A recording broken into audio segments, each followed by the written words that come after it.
محسین ترسونوف یک ساکن شهر خوجند از بالای همسر سابقش که او را برای زندگی در بالکن یا ایوان خانه‌اش اجازه زیست نداد به دادستانی شکایت برده است.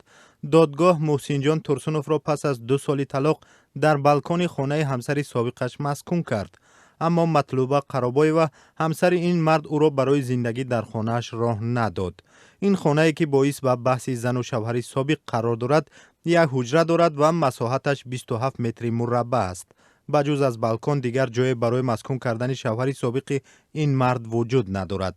معمولا در حال شکایت در چنین بحث‌ها به دادستانی می رود که قرار دادگاه اجرا نمی شود. مطلوبه قربای و همسر محسین ترسونوف روز 11 ینور بر رادیو آزادی گفت واقعا اجراچیان سود آمدند و وقت می‌خواستند شوهر سابقش را در بالکن خانه مسکون کنند رضایت نداد. مطلوبه قربای و پس از 16 سال زندگی مشترک بنابر جنگ‌های طولانی 2 سال پیش از همسرش طلاق گرفت.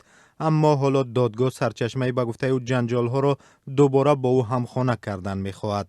خانه به نام قربایف است، اما از بس که همسر پیشینش جای برای زیست ندارد، ظاهراً دادگاه از روی انسان دوستی با قرار بالکن را برای این مرد بهتر از کوچه دانست. مطلوبه قربایف میگوید که در خانه با 3 فرزند، 2 کودک از محسین ترسونوف و 1 فرزند از همسر یکمش زندگی میکند.